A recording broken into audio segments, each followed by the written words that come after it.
ಸಂಕ್ರಾಂತಿ ಹಬ್ಬಕ್ಕೆ ಸ್ವೀಟ್ ಪೊಂಗಲ್ ಯಾವ ಥರ ಮಾಡೋದು ಅಂತ ತೋರಿಸ್ಕೊಡ್ತೀನಿ. ತುಂಬ ರುಚಿಯಾಗಿರುತ್ತೆ. ಇದು ಮೆಷರ್ಮೆಂಟ್ ಇದೇ ಪ್ರಕಾರ ಮಾಡ್ಕೊಳ್ಳಿ.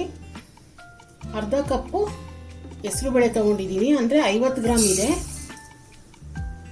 ಇನ್ನೂ ಸ್ವಲ್ಪ ಹುರ್ಕೋಬೇಕು, ಚೆನ್ನಾಗಿ ಸೀಸ್ಬಾರ್ದು, ಗಮ್ಮನ್ನವರೆಗೂ ಹುರ್ಕೋಬೇಕು.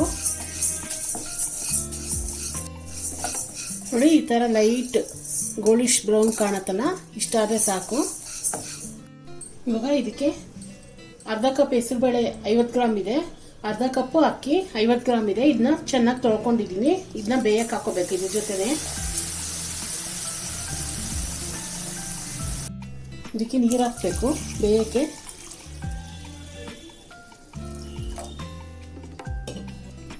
ಕುಕ್ಕರಲ್ಲೂ ಬೇಯಿಸ್ಕೋಬೋದು, ಪಾತ್ರೆಗೆ ಯಾವ ಥರ ಮಾಡೋದಂತ ತೋರಿಸ್ಕೊಡ್ತಾ ಇದ್ದೀನಿ.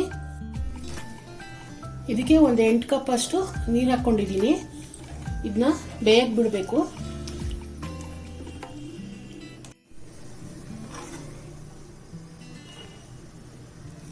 ಇದು ಹೆಸರುಬೇಳೆ ಅನ್ನ ಎಲ್ಲ ಸಾಫ್ಟ್ ಆಗೋವರೆಗೂ ಬೇಯಿಸ್ಕೋಬೇಕು. ಇದನ್ನ ಅನ್ನ ಹಾಕ್ತಾ ಇರೋಂಗೇನೆ ಫುಲ್ ಲೋ ಫ್ಲೇಮ್ ಮಾಡ್ಕೊಂಡ್ಬಿಡಿ. ಅವಾಗ ನಿಧಾನಕ್ಕೆ ಸಾಫ್ಟ್ ಆಗುತ್ತೆ ಅನ್ನ ಬೇಯ್ತಾ ಬೇಯ್ತಾ.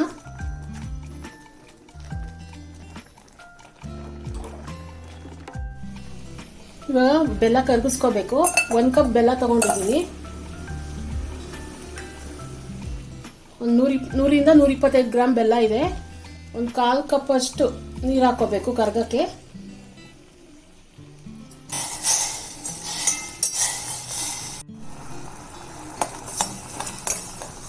ನೋಡಿ, ಬೆಲ್ಲ ಎಲ್ಲ ಕರಗ್ತಾ ಇದೆ.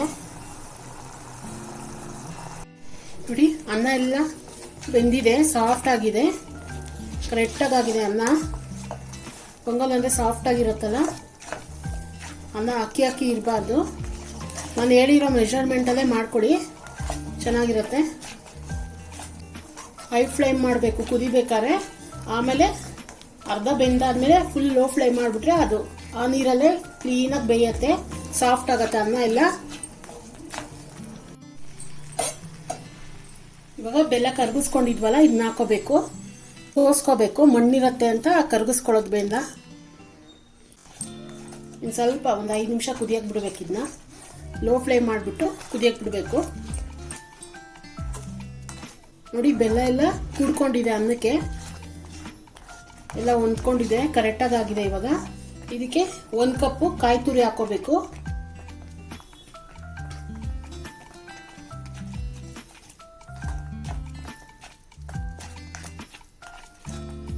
ಒಂದು 3ರಿಂದ 4 ಏಲಕ್ಕಿನ ಪೌಡ್ರ್ ಮಾಡ್ಕೊಂಡಿದ್ದೀನಿ, ಇದನ್ನ ಹಾಕೋಬೇಕು.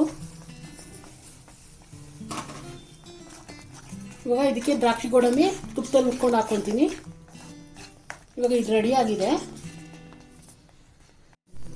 ಇದಕ್ಕೆ ತುಪ್ಪ ಒಂದು 25 ಗ್ರಾಮ್ ಅಷ್ಟು ಹಾಕೊತಾ ಇದ್ದೀನಿ, ಇಲ್ಲ ಒಂದು 3 ಟೇಬಲ್ ಸ್ಪೂನ್ ಅಥವಾ 25 ಗ್ರಾಮು.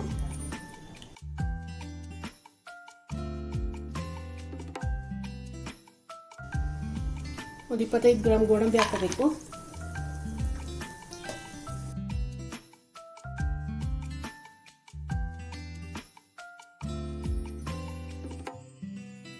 ಒಂದು ಟೇಬಲ್ ಸ್ಪೂನ್ ಅಷ್ಟು ದ್ರಾಕ್ಷಿ ಹಾಕೋಬೇಕು. ಸ್ಟವ್ ಆಫ್ ಮಾಡಿಬಿಟ್ಟಿದ್ದೀನಿ. ಆ ಕಾವಲ್ಲೇ ಬೇಯತ್ತೆ ಇದು ಗೋಡಂಬಿ.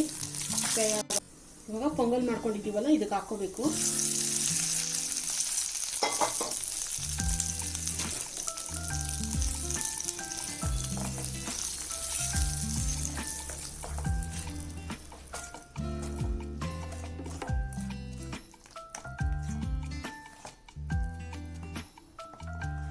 ಈ ಥರನೇ ಮಾಡ್ಕೊಳ್ಳಿ, ತುಂಬ ರುಚಿಯಾಗಿರುತ್ತೆ.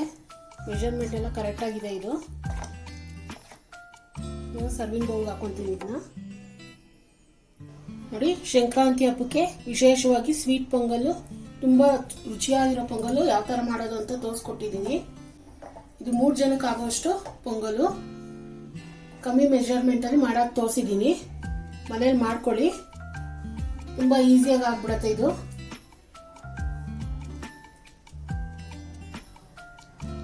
ತುಂಬ ರುಚಿಯಾಗಿರುತ್ತೆ. ಟ್ರೈ ಮಾಡಿ ಮನೇಲಿ ಒಂದ್ಸತಿ. ಲೈಕ್ ಮಾಡಿ, ಶೇರ್ ಮಾಡಿ, ಸಬ್ಸ್ಕ್ರೈಬ್ ಮಾಡಿ. ಏನಾದ್ರು ಡೌಟ್ ಇದ್ದರೆ ಕಮೆಂಟ್ಸ್ ಮಾಡಿ.